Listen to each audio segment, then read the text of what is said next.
ಎಲ್ಲರಿಗೂ ಜಾನು ಸ್ನೇಹ ಲೋಕ ಚಾನಲ್ಗೆ ಸ್ವಾಗತ. ಇವತ್ತು ನಾನು ಮಾಡ್ತಾ ಇರೋದು ವೆಜಿಟೇಬಲ್ ಪಲಾವ್. ಅದಕ್ಕೆ ಬೇಕಾಗಿರೋ ವೆಜಿಟೇಬಲ್ಸು ಕ್ಯಾರೆಟು, ಬೀನ್ಸು, ನೂಕೋಲು, ಬಟಾಣಿ. ನಾನು ಇದನ್ನು ಒಣ ಬಟಾಣಿ ತೊಗೊಂಡು ರಾತ್ರಿಯೇ ನೆನೆ ಹಾಕಿಟ್ಕೊಂಡಿದ್ದೀನಿ. ಈಗ ಅದನ್ನು ನಾನು ಕ್ಲೀನಾಗಿ ವಾಶ್ ಮಾಡಿ ಇಟ್ಕೊಂಡಿದ್ದೀನಿ. ಈಗ ಇದನ್ನೆಲ್ಲ ನಾನು ಕುಕ್ಕರಲ್ಲಿ ಹಾಕಿ ಉಪ್ಪು ಹಾಕಿ ಒಂದು ವಿಸಿಲ್ ಹೊಡೆಸ್ಕೊಳ್ತೀನಿ.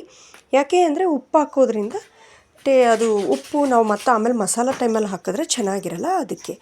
ಈಗ ಇಲ್ಲಿ ನಾನು ಪುದೀನ, ಕೊತ್ತಂಬರಿ, ಶುಂಠಿ, ಬೆಳ್ಳುಳ್ಳಿ, ಚಕ್ಕೆ, ಲವಂಗ, ಏಲಕ್ಕಿ, ಒಂದು ಸ್ಪೂನಷ್ಟು ಸೋಂಪು, ನಾನಿಲ್ಲಿ ಅರ್ಧ ಕೆ ಜಿಗೆ ಮಾಡ್ತಾ ಇರೋದ್ರಿಂದ ಇಲ್ಲೊಂದು 10 ಹಸಿಮೆಣ್ಸಿನ್ಕಾಯಿ ಇಟ್ಕೊಂಡಿದ್ದೀನಿ.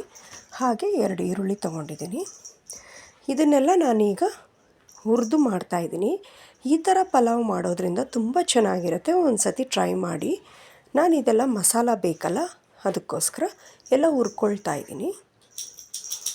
ಚೆನ್ನಾಗಿ ಇದು ಹುರ್ಕೋಬೇಕು ಅಂದರೆ ಸ್ವಲ್ಪ ಹಸಿ ವಾಸನೆ ಹೋದರೆ ಸಾಕು. ತುಂಬ ಡೀಪ್ ಫ್ರೈ ಮಾಡಿ ಹುರಿದು ರುಬ್ಬೋ ಅಂಥದ್ದು ಏನೂ ಇಲ್ಲ. ಈರುಳ್ಳಿ ಎಲ್ಲ ಚೆನ್ನಾಗಿ ಫ್ರೈ ಆದಮೇಲೆ ಲಾಸ್ಟಲ್ಲಿ ನಾನು ಕೊತ್ತಂಬರಿ, ಪುದೀನ ಕೂಡ ಹಾಕಿಬಿಟ್ಟು ಸ್ಟವ್ ಆಫ್ ಮಾಡಿಬಿಡ್ತೀನಿ. ಅದು ಬಿಸಿಗೇ ಕೊತ್ತಂಬರಿ, ಪುದೀನ ಕೂಡ ಚೆನ್ನಾಗಿ ಫ್ರೈ ಆಗುತ್ತೆ.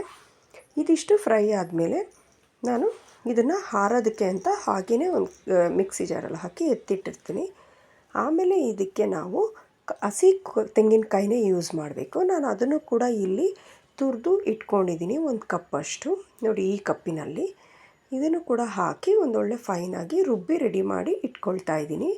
ಇಷ್ಟೊತ್ತಿಗಾಗಲೇ ನಮ್ಮದು ನಾನು ಆವಾಗಲೇ ಹೇಳ್ದಂಗೆ ತರಕಾರಿ ಒಂದು ವಿಸಿಲ್ ಹಾಕಿ ಉಪ್ಪು ಹಾಕಿ ಬೇಯಿಸಿ ಇಟ್ಕೊಂಡಿದ್ದೀನಿ, ಅದು ಕೂಡ ರೆಡಿ ಇದೆ. ಹಾಗೆ ಒಗ್ಗರಣೆಗೆ ನಾನಿಲ್ಲಿ ಮತ್ತೆ 1 ಸ್ಪೂನ್ ಸೋಂಪು ತೊಗೊಂಡಿದ್ದೀನಿ. ಚೆನ್ನಾಗಿರುತ್ತೆ. ಕಲ್ಲುವ ಯೂಸ್ ಮಾಡ್ತಾ ಇರೋದ್ರಿಂದ ಅದು ಮಸಾಲ ಫ್ಲೇವರ್ ತುಂಬ ಚೆನ್ನಾಗಿರುತ್ತೆ. ಹಾಗೆ ನಾನು ಕಸ್ತೂರಿ ಮೇಥಿ, ಪಲಾವ್ ಎಲೆ ಕೂಡ ತೊಗೊಂಡಿದ್ದೀನಿ, ಒಗ್ಗರಣೆಗೆ ಹಾಕ್ತಾಯಿದ್ದೀನಿ. ನಾನೊಂದು 3 ಟೊಮೆಟೊ ಕೂಡ ಹೆಚ್ಚಿ ರೆಡಿ ಮಾಡಿ ಇಟ್ಕೊಂಡಿದ್ದೀನಿ. ಇದು ನಾನು ಬರೀ ಎಣ್ಣೆ ಹಾಕಿ ಮಾಡ್ತಾಯಿದ್ದೀನಿ, ತುಪ್ಪ ಏನೂ ಯೂಸ್ ಮಾಡ್ತಾಯಿಲ್ಲ ಪಲಾವ್ಗೆ. ಇದು ತುಂಬ ಫ್ರೈ ಆಗಬೇಕು ಅಂತ ಏನಿಲ್ಲ, ಮಾಮೂಲಿ ಅದರಲ್ಲಿ ಒಂಥರ ಫ್ಲೇವರ್ ಬರೋವರೆಗೂ ಅದನ್ನು ಫ್ರೈ ಮಾಡಿದರೆ ಸಾಕು. ಹಾಗೆ ನಾವು ರುಬ್ಬಿಟ್ಕೊಂಡಿರೋ ಮಸಾಲಾನ ಸ್ಟವ್ ಸಣ್ಣ ಉರಿ ಮಾಡಿ ಮಸಾಲ ಒಂದು ಸ್ವಲ್ಪ ಹಾಕಿಬಿಟ್ಟು ಅದಕ್ಕೆ ಸ್ವಲ್ಪ ಅದು ಒಂದು ಉರಿಬೇಕು. ಅಂದರೆ ನಮಗೇನು ಅದರಲ್ಲೇನು ಹಸಿ ವಾಸನೆ ಇರಲ್ಲ. ಸ್ವಲ್ಪ ರುಚಿಗೆ ತಕ್ಕಷ್ಟು ಉಪ್ಪು ಹಾಕಿ ಒಂದು 2 ನಿಮಿಷ ಫ್ರೈ ಮಾಡಬೇಕು. ನಾನು ತರಕಾರಿ ಬೇಯಿಸಿದ ನೀರನ್ನ ಇದಕ್ಕೆ ಹಾಕ್ತಾಯಿಲ್ಲ, ಸೋಸಿಟ್ಕೊಂಡಿದ್ದೀನಿ. ಹಾಗೆ ಟೊಮೆಟೊ ಕೂಡ ನಾನಿಲ್ಲಿ ಹಾಕಿ ಅದೊಂದು 2 ನಿಮಿಷ ಬೇಯಕ್ಕೆ ಬಿಟ್ಟು, ಅದು 2 ನಿಮಿಷ ಬೇಯ್ತಿದ್ದ ಹಾಗೆಯೇ ನಾನು ಸೋಸಿಟ್ಕೊಂಡಿದ್ದು ತರಕಾರಿ ಎಲ್ಲ ಕೂಡ ಹಾಕ್ತಾಯಿದ್ದೀನಿ. ಯಾಕೆ ನೀರು ಹಾಕ್ತಾಯಿಲ್ಲ ಅಂದರೆ ಅದು ಮೆಷರ್ಮೆಂಟ್ಗೆ ಅಕ್ಕಿ ನೀರು ಮೆಷರ್ಮೆಂಟಿಗೆ ಮಿಸ್ ಆಗಿಬಿಡುತ್ತೆ, ಅದಕ್ಕೋಸ್ಕರ. ಈಗ ಇದನ್ನೆಲ್ಲ ಹಾಕಿದ್ಮೇಲೆ ನಾನೊಂದಿಲ್ಲಿ ಒಂದು 3/4 ಸ್ಪೂನಷ್ಟು ಧನಿಯಾ ಪುಡಿ ಹಾಕ್ತಾಯಿದ್ದೀನಿ. ಜಸ್ಟ್ ಒಂದು ಫ್ಲೇವರ್ಗೆ ಚೆನ್ನಾಗಿರುತ್ತೆ, ಟೇಸ್ಟ್ಗೆ ಅಂತ ಅಷ್ಟೇ. ಇದನ್ನು ಕೂಡ ಚೆನ್ನಾಗಿ ಮಿಕ್ಸ್ ಮಾಡಿ 2 ನಿಮಿಷ ಕುದಿಯಕ್ಕೆ ಬಿಡ್ತೀನಿ. ನಾನಿಲ್ಲಿ ಒಂದು ಅರ್ಧ ಕೆ ಜಿಯಷ್ಟು ಅಕ್ಕಿನ ಆಲ್ರೆಡಿ ತೊಳೆದು ನೆನೆಸಿಟ್ಕೊಂಡಿದ್ದೀನಿ. ಅಕ್ಕಿ ನೆನೆದಷ್ಟು ಪಲಾವ್ಗಾಗಲಿ ಯಾವುದೇ ನಾವು ರೈಸ್ ಬಾತ್ ಮಾಡೋದಕ್ಕಾಗಲಿ ತುಂಬ ಚೆನ್ನಾಗಿರುತ್ತೆ. ಅದನ್ನು ಕೂಡ ನಾನಿಲ್ಲಿ ಹಾಕ್ಕೊಂಡು ಎಷ್ಟು ಬೇಕೋ ಅಷ್ಟು ನೀರು, ಅಕ್ಕಿಗೆ ನಾನಿಲ್ಲಿ 1 ಕಪ್ ಅಕ್ಕಿಗೆ 1.5 ಕಪ್ ನೀರಷ್ಟು ತೊಗೊಂಡಿದ್ದೀನಿ.